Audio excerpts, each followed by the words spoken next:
গ্রাম থেকে যে সময় চুলটা আসে তখন কার্টন থেকে খুইলা মেশিন এই যে কাটায় পরাইতে হবে, কাটায় পরাইয়া আপনার এক মাথা করে নিতে হবে, এক টান দিয়ে এরকম এক মাথা করে নিতে হবে, এক মাথা করে নিয়ে তারপরে এই পিছনটা কাটা আশ্রয় নিতে হবে, এটা ফ্রেশ করার জন্য। এইটারে আমরা সব মালগুলো একসাথে এরকম আশ্রয় নিয়ে গ্রেড কইরা তারপর আমরা সব মালগুলো এরকম ভাবে সাজিয়ে ফাইনাল বসাবো, এটার বলে ফাইনাল। ঠিক আছে, সাজিয়ে নিয়ে তারপরে এই যে গাঁট আছে এই যে এই 1 ইঞ্চি 1 ইঞ্চি এই 2 ইঞ্চি মানে মাল আমরা টাইনে নেবো। তারপর আবার 2 গাঁট টানবো, 2 গাঁট টানার পর আবার এতটুকু টানবো, টানলে পরে ধরেন এই মালটা আপনার বাইরে হবে 14 কি 16 কি 18 মানে যেটা গ্রেডে থাকবে। তারপর আমরা মনে করেন যে মাথা পিছনে এরকম সমান করে নেবো, এটা 30 ইঞ্চি এরকম করে সাইজ করে করে রাখবো, রাখার পরে এই প্রসেস আসবে।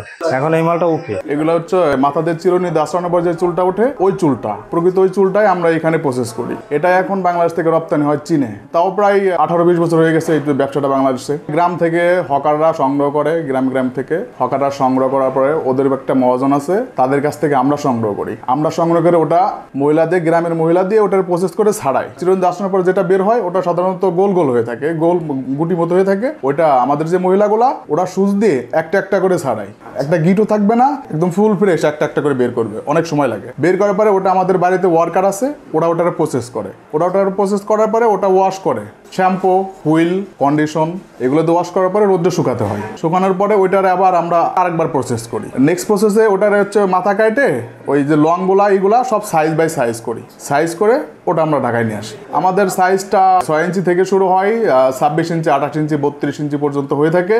ঢাকায় এটা আসার পরে ঢাকায় ওটা মিস্ত্রিরা ফার্স্টে মেশিনে বসানোর পরে একবার টান হয়। সবই হাতের কাজ, এখানে কোনো যন্ত্রের ব্যবহার হয় না। চুলটা তো নাইলে যন্ত্র হয়তো ছিঁড়ে যেতে পারে, আর হাতে নিজেদের হাতে ছিঁড়বে কম। এটা প্লাস্টিকের চিরুনি হলে পরে ধরেন ভেঙে যাওয়ার সম্ভাবনা থাকবে, ব্যাকা হয়ে যাবে, এই জন্য লোহার চিরুনিটা ব্যবহার করা হয়। এটার প্রসেসটা শুধু চায়নারাই নেয়, তাছাড়া আর বাংলার আর পৃথিবী বিশ্বের কোনো রাষ্ট্রের লোক এটা নেয় না। চায়নার এটা নিয়ে প্রকৃত ওরা নিজেরা ওয়াশ করে ওটা আবার ক্যাপে দেয়, ওরা ক্যাপ টোটালি ক্যাপ তৈরি করে এটা থেকে।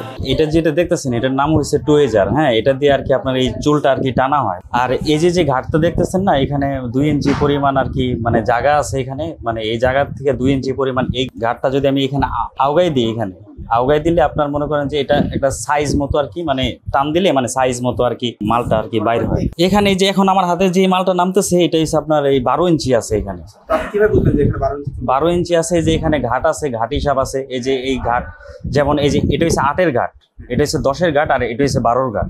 মানে এই কারণে আমি বুঝতেছি যে এখানে মানে 12 সাইজের মালটা নামতেছে। চাইনিজরা যত সুন্দর করে যত প্রসেস করে ওরা যে জিনিসটা তৈরি করতে পারে, বাংলাদেশে আসলে ওইভাবে হয়ে থাকে না, করতে পারে না এখনো। বাংলাদেশে ক্যাপ এক্সপোর্ট হয়, তো বাংলাদেশে ক্যাপ এক্সপোর্ট হয়, আবার চাইনিজরা যে ক্যাপগুলো তৈরি করে ওইগুলো মনে করেন যে অন্যান্য রাষ্ট্রে এক্সপোর্ট হয়। এটা বাংলাদেশ সরকার যদি ইচ্ছা করে যে না আমরা দেখি চাইনিজরা যেটা করে সেটা যদি বাংলাদেশের যারা এটা প্রসেস করে এরা যদি করতে পারে, তাহলে আমরা তো আরো লাভবান হইতে পারতাম। অরিজিনাল চুলটা তাই এই জন্য দরকার, আর্টিফিশিয়াল চুলগুলা, প্লাস্টিকের যে চুলগুলা ওই চুলগুলা মাথায় ইউজ করলে পরে ওইগুলা সোজা হয় কম, এবং আপনার ধুইতে গেলে সমস্যা হয়, আর ওইগুলা পড়লে অতটা ভালো দেখা যায় না মাথায়, যার কারণে অরিজিনাল চুলটাই ব্যবহার করার জন্য আগ্রহ বেশি। সব অরিজিনাল চুলটা টেকসই অবশ্যই বেশি হয়। অনেকে কর্মসংস্থান মনে করেন যে গ্রামের মহিলারা বসে থাকতো, তারা এখন একটা কর্মসংস্থানের ব্যবস্থা পেয়েছে। অনেক বেকার ছেলে তারা এই কাজগুলা করে আর্থিক উপার্জন করছে। আমরাও ব্যবসা করে মানে যতটুকু পারি স্বাবলম্বী হয়েছি। অত বেশি যন্ত্রপাতি না, তবে ট্রেনিং এর প্রয়োজন। সবাই কাজটা পারবে না, জাস্ট কিছুদিন থাকতে হবে, থেকে শিখতে হবে, তারপরে সে পারবে, তাছাড়া সে পারবে না।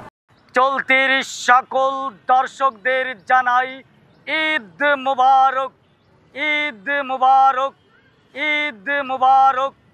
যে যেখানেই থাকুন ভালো থাকুন, সুস্থ থাকুন, চলতির সঙ্গেই থাকুন।